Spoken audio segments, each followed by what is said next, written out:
Les voy a invitar a abrir sus Biblias en el texto que ya nuestro hermano Israel nos leyó. Seguimos en Mateo.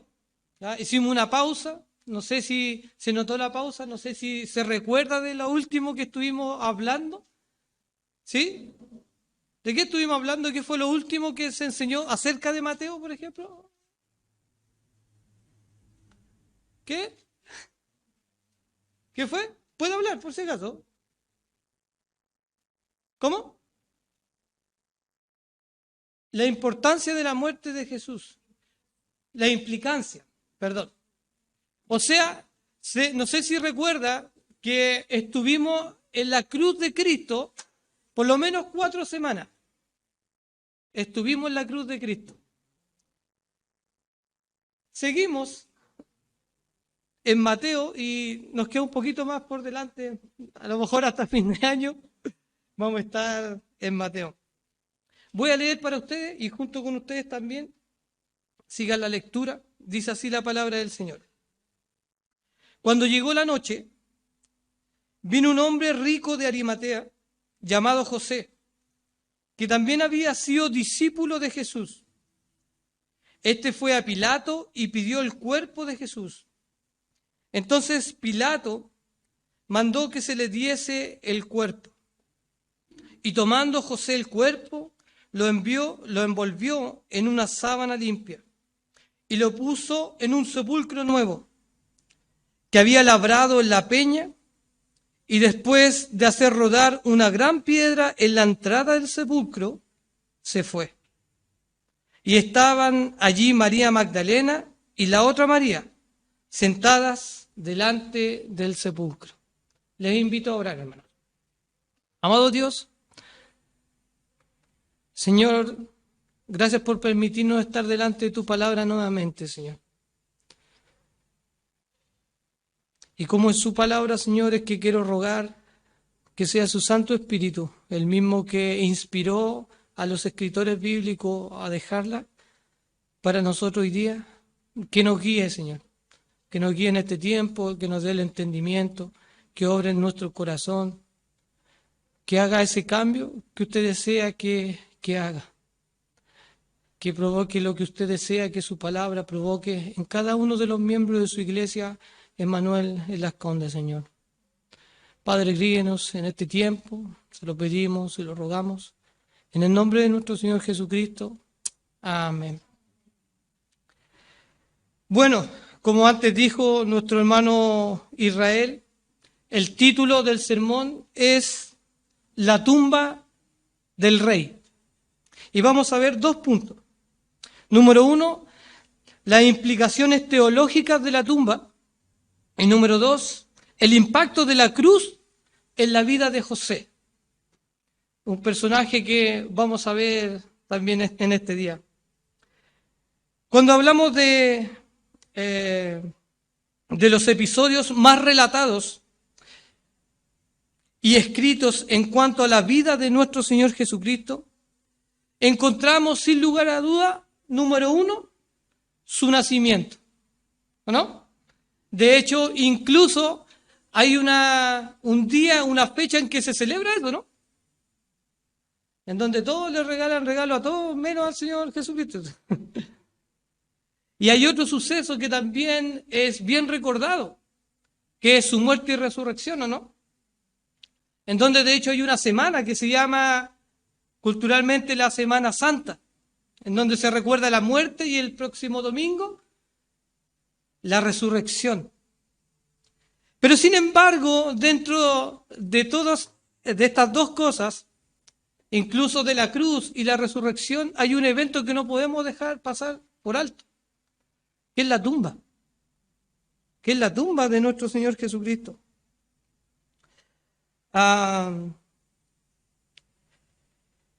Lo que hemos visto partir a un ser querido, sabemos que hay 2 episodios muy fuertes en la vida, cuando considerando la muerte.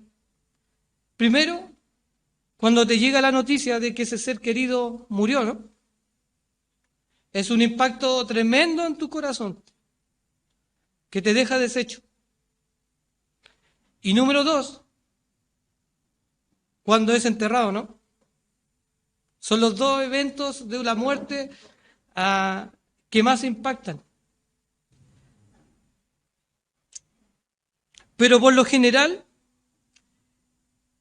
entre esos dos sucesos hay dolor, pero también hay muestras de cariño hacia los familiares, ¿no? Hay buenas palabras hacia el difunto o difunta, ¿o no? Por lo general salen las historias de las cosas buenas que hizo, ¿no? Es en ese tiempo, antes de sepultarlos, que pasa eso. Por lo general se resaltan solamente las virtudes de aquel que está en ese cajón siendo velado. Pero ¿sabe? ¿De quién el mundo entero debió alabar por su vida santa, justa y piadosa en la tierra? No recibió nada de eso en su velorio, ni en su tumba. Sino que, muy por el contrario, fue abandonado. Incluso fue abandonado por el Padre en la cruz, ¿o no? Porque Él cargaba en la cruz todo el pecado de toda la humanidad.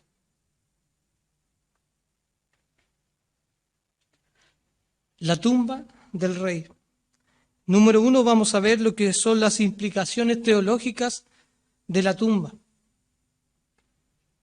Número 1, lo primero que debemos reconocer es la obra soberana de Dios en ir dando cumplimiento a cada palabra y detalle en la crucifixión y en la tumba de nuestro Señor Jesucristo, evidenciando también con eso su fidelidad a su palabra. Ni una de las cosas que vimos hasta el día de hoy, o hasta la semana que nuestro hermano Benjamín nos enseñaba, hermano, fue casualidad. Nada fue casualidad en la vida de nuestro Señor Jesucristo. Nada fue casualidad, los azotes que Él recibió. Recuerden, no fue casualidad.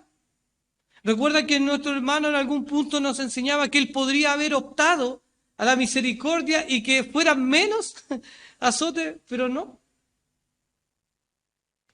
No hay nada que haya sido casualidad. Todo fue orquestado por el Padre, pero llevado a cabo por obediencia también por el Hijo.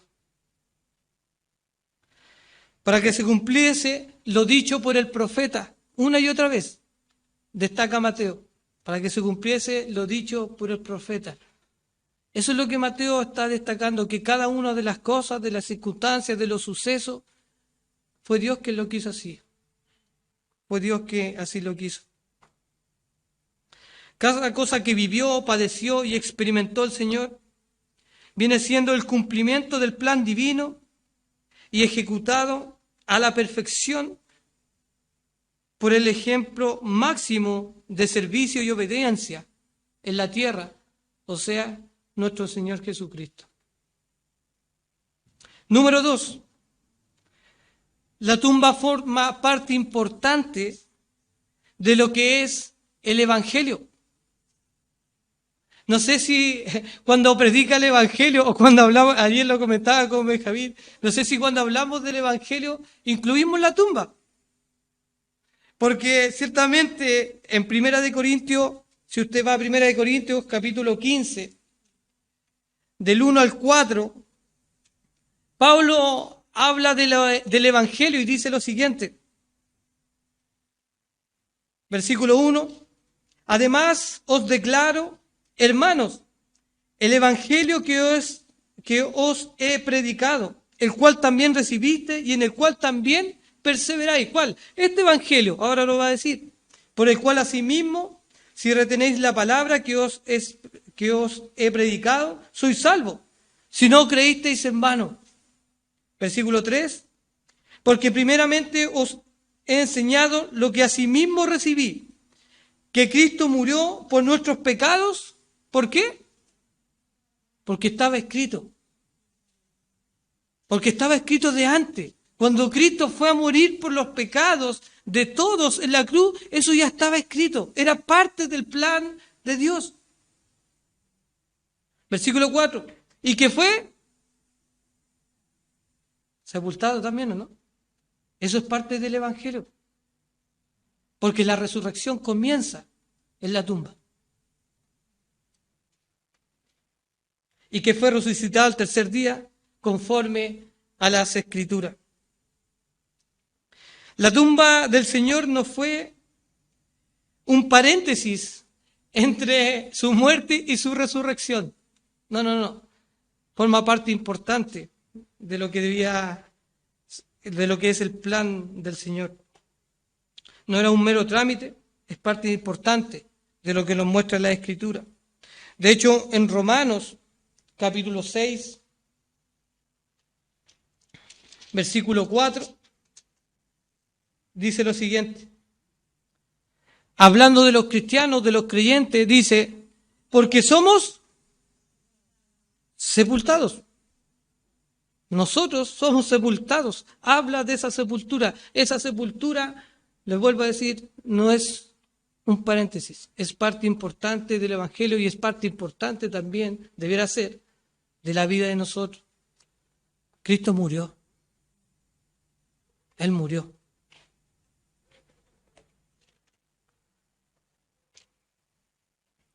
Número 3.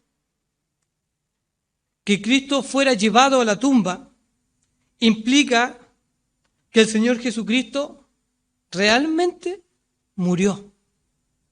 Realmente murió. No como algunos pueden decir por ahí, no, es que estaba hay un tipo de enfermedad que él estuvo y pudo haber resucitado. No. El Señor Jesucristo murió en la cruz. Y esa tumba implica que Él murió. Nadie que no haya muerto debía haber sido enterrado, ¿o no? Es ilógico que alguien que no muera lo vamos a enterrar. ¿Cómo vamos a enterrar a alguien vivo? Al menos que sea bien malo. Bueno, eran malos con el Señor Jesucristo, pero ciertamente Él murió en la cruz. De hecho, si usted va a Marcos, capítulo 15, Evangelio de Marcos, capítulo 15, nos dice lo siguiente. Versículo 44 y 45 dice, aquí está hablando de este mismo José de Arimatea que fue a pedir el cuerpo de nuestro Señor Jesucristo a Pilato. Y dice que informado por el centurión, ¿quién? Pilato. Pilato se informó si es que realmente Jesucristo estaba muerto. Y dice, informado por el centurión, dio el cuerpo a José, el cual compró una sábana y quitándolo, empieza del 44, leí 45. 44. Pilato se sorprendió que ya se hubiese muerto, y haciendo venir al centurión, le preguntó si ya estaba muerto. ¿Y qué dijo el centurión? Bueno, él dijo, él está muerto, entréguele el cuerpo. Ya murió, ya está muerto. Número 4, el cuerpo del Señor, aún muerto, no vio corrupción. No vio corrupción. De hecho, si usted mira el Salmo 16, versículo 10, Salmo 16, versículo 10, dice lo siguiente. Escribiendo David y escribiendo justamente de la resurrección, de la tumba de nuestro Señor Jesucristo, es que dice, porque no dejarás mi alma en el Seol, ni permitirás que tu santo vea corrupción. El cuerpo del Señor Jesucristo, aun cuando fue a la tumba, fue dirigido todo por Dios, porque Él no permitió que su cuerpo viese corrupción. A propósito de esto, ¿usted sabía dónde terminaban las personas que eran clavadas en una cruz? Había un lugar que ellos tenían preparado afuera de la ciudad, en donde quemaban esos cuerpos y los dejaban botados. Ahí es donde debió haber terminado el cuerpo del Señor Jesucristo, ¿no? Eso era lo normal. Pero Dios no quiso eso. Dios le dio una tumba. Porque Él era un rey. Sigue siendo el rey. Sigue siendo el rey.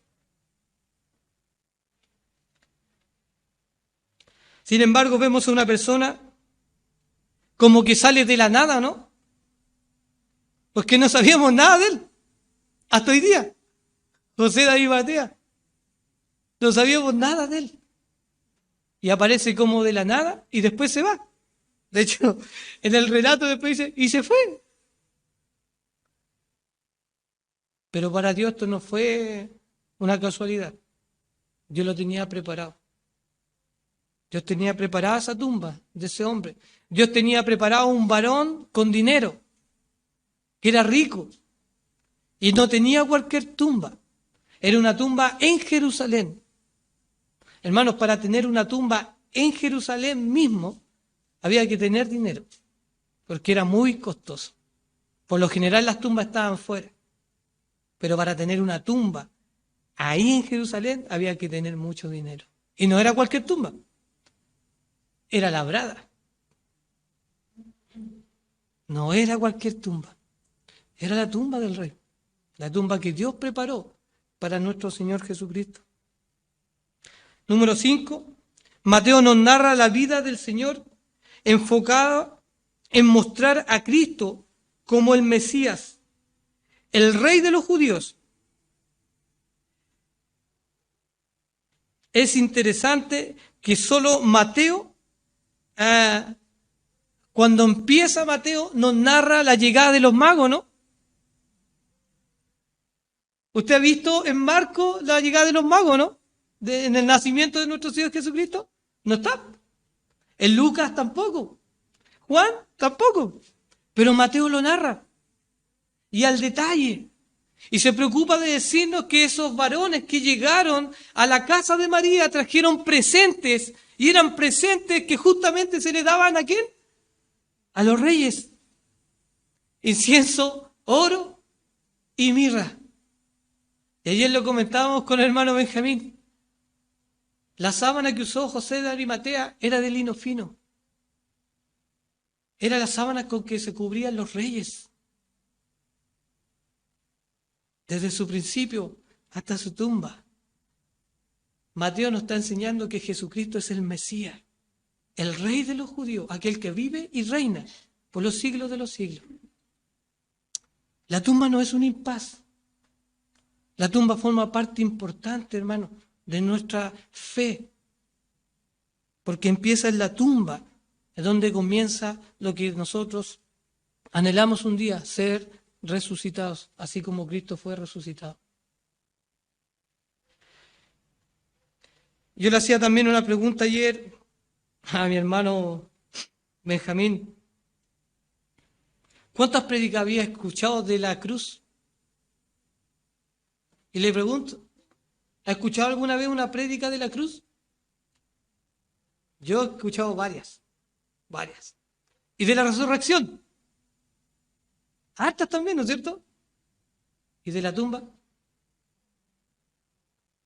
Pero la tumba es parte importante. De hecho, dice el Evangelio, que fue sepultado conforme a la Escritura. Y es parte del Evangelio. Es interesante. Bueno, sin lugar a dudas no tenemos mucha más información acerca de la tumba, pero es relevante, teológicamente es relevante lo que pasó en la tumba. La tumba del rey. Entonces, punto número 1, las implicaciones teológicas de la tumba. Cada detalle y cada cosa narrada, Dios la guió, al igual que a este varón que veremos a continuación. Número 2, el impacto de la cruz en la vida de José. ¿Sabe qué? La cruz sigue haciendo cosas. La cruz sigue haciendo cosas. Sigue haciendo cosas y sigue marcando vidas y sigue marcando personas. Debo decir que me llamó mucho la atención, hermanos, cuando me tocó este pasaje, porque me tocó un personaje que solo sale aquí. Y la otra vez cuando empezamos lo de la crucifixión, también me tocó considerar a un personaje que solo salía ahí. ¿Se acuerdan de Simón de Cirene? Bueno, hoy día me tocó conocer a José de Arimatea. Y tanto Simón de Cirene como José de Arimatea no fueron casualidades. No fueron casualidades en la vida de nuestro Señor Jesucristo, y el Señor las dejó escritas para enseñarnos a través de la vida de estos varones y de lo que pasó. José de Arimatea, vamos a Mateo, capítulo 27, versículo 57, dice: cuando llegó la noche, vino un hombre rico de Arimatea, llamado José, que también había sido discípulo de Jesús. José de Arimatea. Este hombre era un varón importante entre los judíos de ese tiempo. Importante. Después vamos a ver más. Venía de un lugar llamado Arimatea. La verdad que es difícil saber el lugar exacto donde estaba Arimatea hoy en día. Pero algunos dicen que podríamos saber algo de dónde viene, porque la raíz de la palabra Arimatea viene de la misma palabra de Ramá. Entonces, es cerca, a lo mejor 30 kilómetros probablemente de Jerusalén. De ahí es donde venía José de Arimatea. Y no es que necesariamente José de Arimatea, él vivía en Arimatea. No, él vivía en este tiempo ahora en Jerusalén, pero él era procedente de Arimatea. ¿Se acuerda que cuando nombran, por ejemplo, a Paulo o a Saulo, ¿de dónde era? De Tarso, pero él no vivía en Tarso en ese tiempo, pero sin embargo era procedente de Tarso. Este varón igual procedía o había nacido en Arimatea, de ahí su nombre. Era un varón pudiente, que contaba con una buena posición económica, más bien, como dice la Escritura, era rico. Tenía mucho dinero probablemente. Es tanto el dinero que él tenía una tumba, nuevamente, en Jerusalén, cosa que no cualquiera podía tener, porque era muy costosa. Y no era cualquier tumba, era una tumba nueva, y era una tumba labrada. Y eso ya encarecía mucho el precio de eso. Esto también echa por tierra una mala enseñanza que algunos grupos religiosos enseñan, diciendo que Dios no vino a los ricos, sino que vino a los pobres. De hecho, yo recuerdo alguna vez escuchar una canción que decía: Dios no vino a los ricos, Él vino a los pobres, Él vino a las rameras y a los ladrones. No, Él vino a todos. Él vino para todos. Y José de Arimatea es el vivo ejemplo de que Dios puede usar a personas con dinero. No hay problema. De hecho, cuando usted lea el libro de Job, dice que Job era más grande que todos los orientales. Ese más grande quiere decir que Job tenía más dinero, más posesiones que todas las personas sobre la tierra, y era un hombre justo. Y era un hombre que amaba a Dios. Este José de Arimatea también. Lucas nos da un dato importante sobre José de Arimatea. En Lucas 23, Lucas capítulo 23,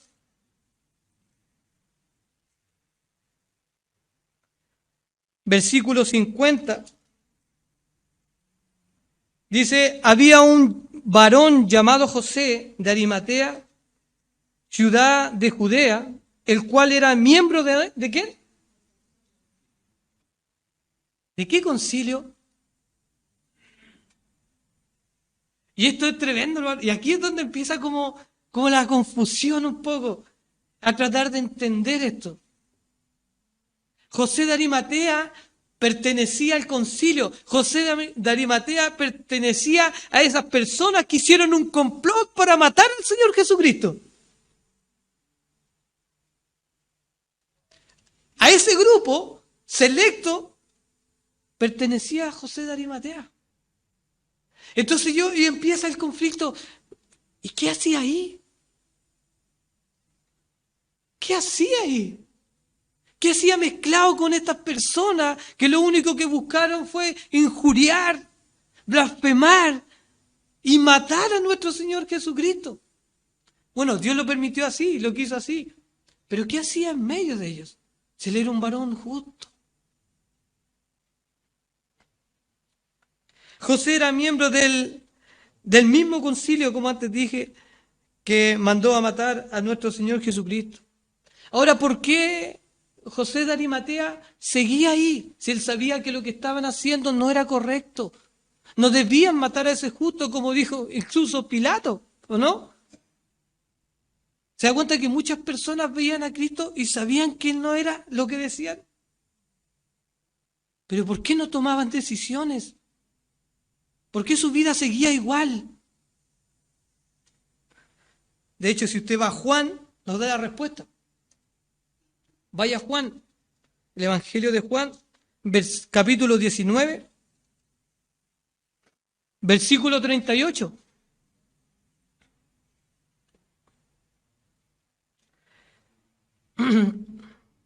Dice, después de todo esto, José de Arimatea, que era discípulo de Jesús, pero secretamente.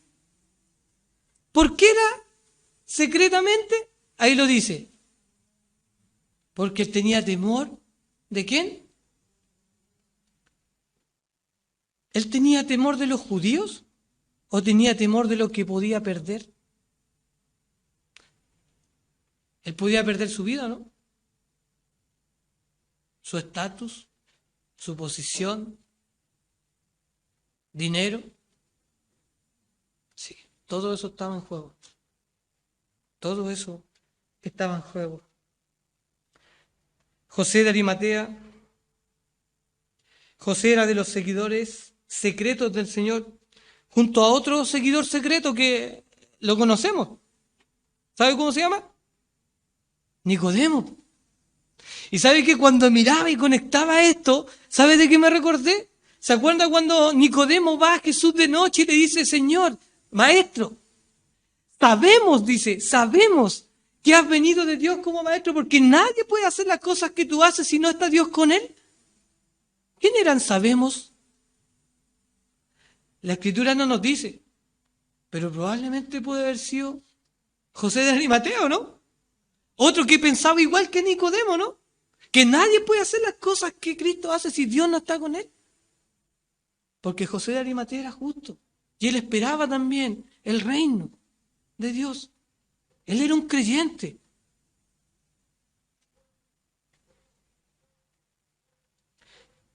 Alguien dijo que hacía José, que hasta aquí, José era un hombre que temía más a aquellos que podían matar el cuerpo, pero no temía más a aquel que podía matar el cuerpo y el alma en el infierno. El temor que estaba experimentando José de Arimatea era un temor pecaminoso que no lo llevaba a vivir su fe en el Señor Jesucristo. Pero sin embargo, hay algo que cambia la vida de José de Arimatea, ¿no? Porque lo que vemos ahora es otro José de Arimatea. Ya no está secretamente, ahora tiene valor. ¿Qué pasó con José de Arimatea? ¿Qué pasó en la vida de José de Arimatea? Que él ahora no le importa nada y fue a tomar el cuerpo del Señor Jesucristo y fue a pedir el cuerpo del Señor Jesucristo. ¿Qué pasó en la vida de José de Arimatea? Y la respuesta, sin lugar a duda, es la cruz. Es la cruz. Es la cruz de Cristo. Esa misma cruz que al ladrón lo hizo mirar al Señor y arrepentirse. Y pedirle, Señor, cuando vengas en tu reino, acuérdate de mí. Esa misma cruz que hizo estrago también en el centurión y en los que estaban con ellos, ¿no? Ellos miraron y dijeron, este verdaderamente es el Hijo de Dios. Esa misma cruz que impactó la vida de Pablo y que él dice, para mí, porque con Cristo estoy juntamente crucificado. Y ya no vivo yo, mas vive Cristo en mí. Eso fue lo que mueve hoy día a la iglesia. La cruz. La cruz. La cruz nos sigue cambiando. La cruz. Aun cuando era creyente José de Arimatea, era un hombre dominado por el temor. Pero Dios en este pasaje manifiesta su gracia en su vida. ¿Cómo manifestó la gracia del Señor en la vida de este hombre, aun cuando era temeroso y de un temor pecaminoso? Vemos a un varón con mucho temor, pero ahora va con valor y dispuesto incluso a desafiar, ¿sabe a quién? A Pilato. Hermano, a Pilato. Pilato ya está hastiado con el tema del Señor. De hecho, evidencia de que él estaba hastiado. ¿Se acuerda cuando pone un cartel y dice que Cristo era el rey de los judíos? Y vinieron los escribas y los fariseos y le dijeron, no ponga esto porque él dice. ¿Y qué dijo Pilato? Ya, así que se corta el tema hasta aquí. Lo que está escrito, está escrito. Como diciendo, ya me tienen hasta aquí con el tema. Y aún así, ahora vemos a José de Arimatea, que mire lo que dice Marcos 15:43. Interesante lo que la luz que nos da Marcos 15, versículo 43, dice, José de Arimatea, miembro noble del concilio, que también esperaba el reino de Dios, vino y entró ¿cómo? Sin miedo. Hermano, él estaba poniendo su vida en peligro, literalmente. En este minuto, la vida de José de Arimatea, perfectamente Pilato lo podría haber dicho, oye, maten a este, que sigue con esta cuestión, manden a matarlo. Y así de simple iba a ser. Y él sabía eso, ¿no? Sí lo sabía. Entonces, ¿cómo vemos hoy día a un hombre temeroso que no quería ni siquiera decir al que estaba al lado suyo en el concilio que él creía en ese hombre, ahora dispuesto a desafiar incluso a Pilato? Es la gracia del Señor. Es la gracia del Señor en la vida de José de Arimatea. Y es tremendo, hermano. Es tremendo. Vemos a un varón que estaba dispuesto a perder su posición social.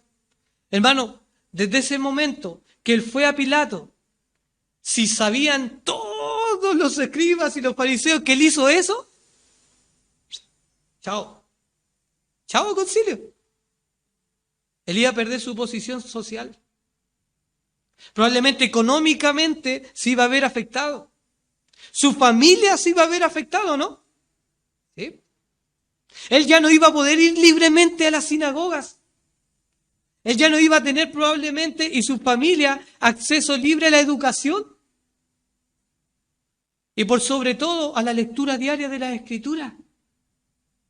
No iba a tenerlo. Se estaba exponiendo a la muerte nuevamente al enfrentarse a Pilato.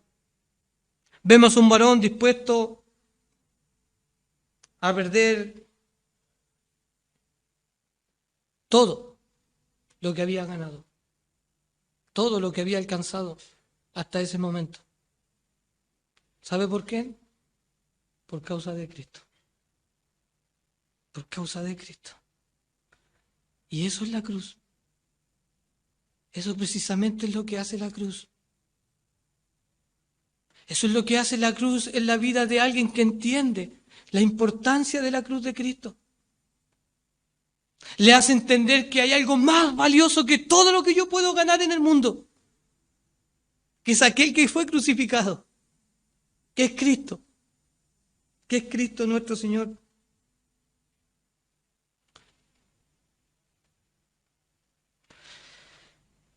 Como ya antes dije, pasamos por lo menos 4 domingos hablando de la cruz, de la crucifixión. Y yo le pregunto ahora, ¿esto produjo algo en sus vidas? Porque en un ladrón que estaba al lado de Jesús produjo algo. En un centurión que estaba encargado de ver que él muriese, el encargado de la seguridad probablemente, produjo algo. En un varón que creía en Jesucristo, pero no quería ser o identificado públicamente, produjo algo. Por eso es que le pregunto, estas predicaciones que hemos tenido, que hemos estado hablando de la cruz, que he estado escuchando de la cruz, de las implicaciones de la cruz, ¿produjo algo? ¿Hubo algún cambio? Porque la cruz cambia, ¿no? La cruz cambia. La cruz debe cambiar, la cruz tiene el poder de cambiar. ¿Hubo algún cambio? Dios le dio el privilegio a este varón que con valentía le sirvió. Hermano, que yo miraba y yo pensaba en José de Arimatea, hermano, qué tremendo privilegio el Señor le dio. Me emocionaba tan solo de pensar qué tremendo el privilegio que Dios le dio. Tremendo, hermano. Si usted va conmigo a Lucas 23, 53, Lucas capítulo 23, versículo 53, mire lo que dice. Aquí está narrando cuando va José de Arimatea a pedir el cuerpo ante Pilato. Y el versículo 53 dice, y quitándolo, ¿quién? José de Arimatea. Lo envolvió en una sábana. ¿Quién lo envolvió? José de Arimatea. Hermanos, cuando usted, mire, vuelva nuevamente conmigo a Mateo,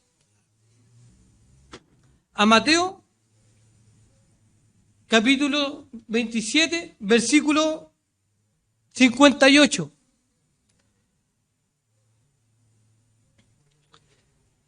Dice así la palabra del Señor.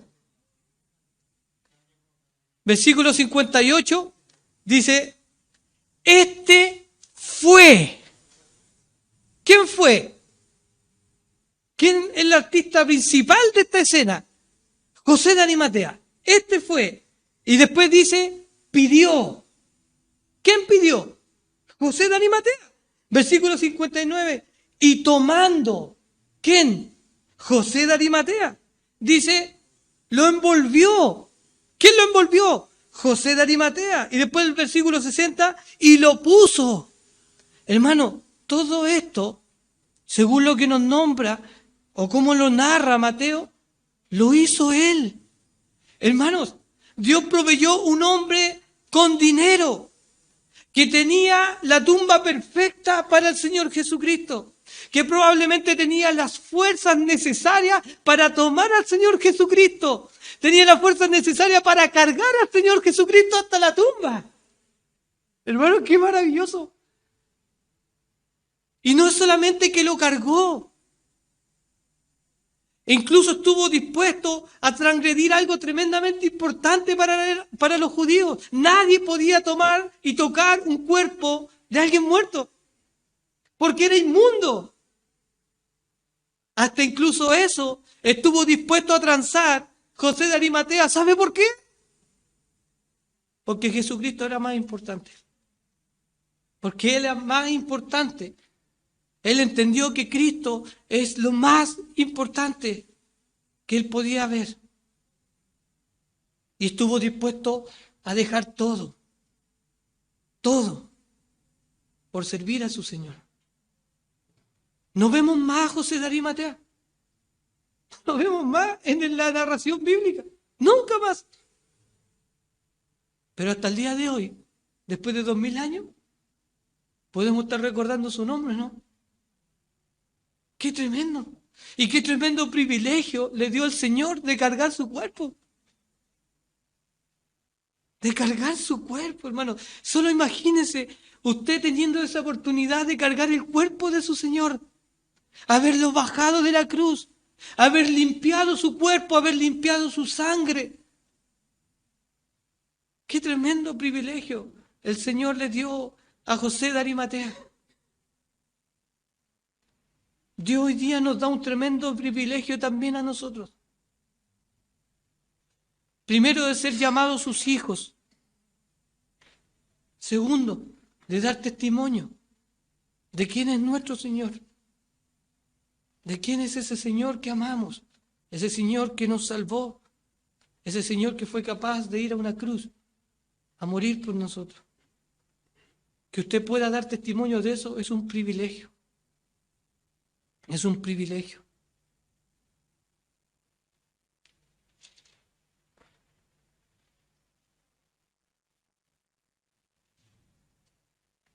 La única razón, vuelvo a decir, que él pudiese haber llegado a lo que llegó, es que Cristo era lo más importante.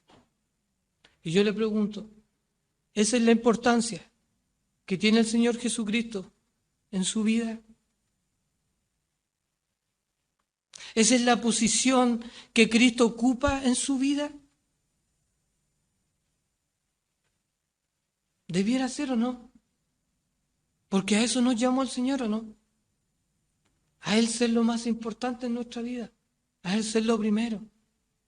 Y esto no quiere decir que nosotros no luchemos, que no tengamos tropiezos, que no caigamos, que no pecamos. No es eso.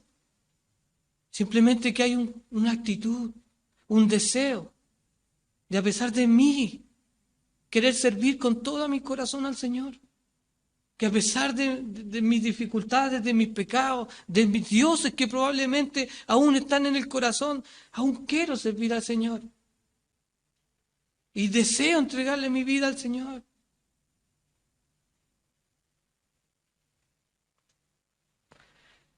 Uno puede decir, José de Arimatea apareció aquí, no sé más, ¿no es cierto? Pero es interesante, mire. Vaya a Isaías 53.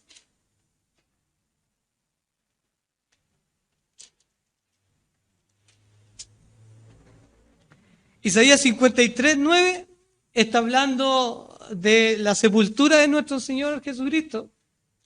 Y mire lo que dice. Y se dispuso, ¿con quién? Con los impíos. Él murió con los impíos. En una cruz con dos impíos estuvo el Señor Jesucristo, ¿no? ¿Más con quién? ¿Quién es ese rico? José de Arimatea. Hermano, el Señor ya sabía de José de Arimatea, ¿se da cuenta, no? Hermano, el Señor ya sabía de usted. Sabía de su nombre porque el Señor lo creó. El Señor lo llamó. El Señor lo salvó. Y a pesar de usted, a pesar de mí, el Señor lo quiere usar. Qué tremendo nuestro Señor. Cuánta gracia, ¿no? Hermano, recuerde, Él podría haber usado cualquier otro, pero lo quiere usar usted. Me quiere usar a mí. Lo quiere usar usted. El problema es, ¿usted quiere ser usado por Él? Esa es la pregunta. ¿Quiere ser usado por su Señor? Porque Él lo quiere usar. Si usted no quiere, no importa, Dios va a usar a otro. Porque no somos indispensables. Pero Dios nos da un privilegio de ser usados en su obra. Un privilegio. No es que si yo no lo hago, esto no va a funcionar. No es así. De hecho, aún si yo luchara un poco con hacer cosas, bueno, la palabra del Señor dice que aquel que comenzó la obra en mí, aún a pesar de mí, Él la va a concluir igual. Así mismo lo va a concluir en su iglesia. Así mismo lo va a hacer. Porque la obra es de Él y depende de Él. Pero Él quiere usarnos a nosotros. Así como usó a este José de Arimatea. Cualquiera de nosotros podría haber sido José de Arimatea con temor a perder algo, con temor a perder una posición, con temor a que algo me digan algo. Cualquiera de nosotros podría haber sido José de Arimatea. Pero sin embargo, ese hombre tomó una decisión.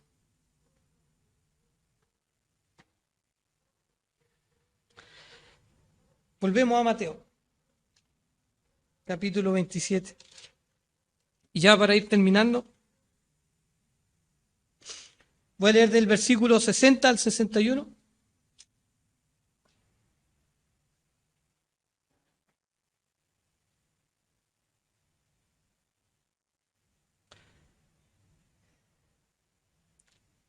Y lo puso en un sepulcro nuevo que había labrado en la peña, y después de hacer rodar una gran piedra en la entrada del sepulcro, se fue. Se fue. Ahora es interesante que no piense usted que José de Arimatea tenía que ser así como musculoso, como el esposo de nuestra hermana Ángela, así como musculoso para poder mover la piedra. No, no, no, no. La piedra estaba diseñada de tal manera, había un surco, ¿cierto? Que era listo, cosa, probablemente sacar el palito nomás, y la piedra un empujoncito y quedaba ahí. Ahora es interesante que él cerró el sepulcro, y ese sepulcro no se podría volver abierto nunca más. ¿Por qué? Porque según las leyes judías, alguien que había sido muerto de la manera que fue muerto el Señor Jesucristo, nadie más podía ocupar esa tumba. Él sabía que ya esa tumba estaba perdida. El dinero de esa tumba, perdido. Nadie más podría volver a ocupar esa tumba. Ya a él no le importaba, porque había alguien más importante. Estaba su Señor ahí. Y versículo 61, mire lo que dicen. Y estaban allí, ¿quién? María Magdalena. Mire, nuestro hermano Benjamín terminó, ¿cierto?, hablando de la cruz. Y terminó el escritor la parte de la cruz diciendo, versículo 56, entre las cuales estaba. Es interesante, ¿no? ¿Qué nombra a las mujeres? ¿Por qué nombra a las mujeres? En medio de una cultura machista, como eran los judíos, en las cuales las mujeres no podían hacer muchas cosas, hermano. Ellas no podían estar en el lugar santísimo, o sea, en el lugar santo, no podían entrar donde entraban los varones. Había muchas cosas que ellas no podían hacer. Pero sin embargo, Dios honra la fe y la devoción de estas mujeres. Las honra, hermano.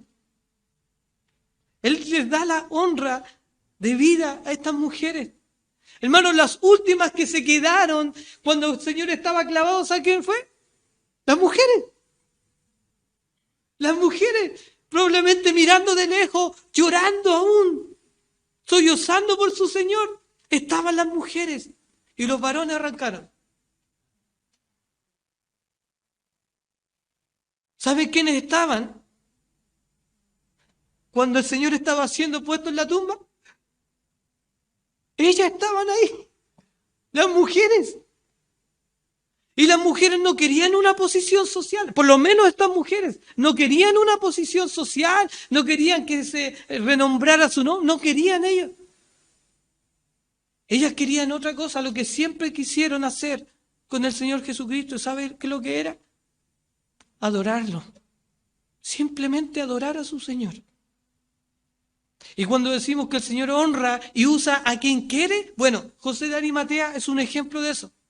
Y esta mujer es un ejemplo de que el Señor honra también, ¿o no? De hecho, mire, el capítulo 28 de Mateo está al ladito. Dice el versículo 1, pasando el día de reposo, al amanecer el primer día de la semana, vinieron, ¿quiénes? ¿Quiénes fueron las primeras que fueron? Las mismas. Las mismas hermanitas. ¿O no? 2. Y hubo un gran terremoto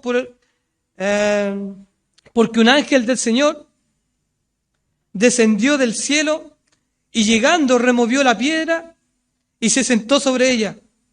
Su aspecto era como un relámpago y su vestido blanco como la nieve.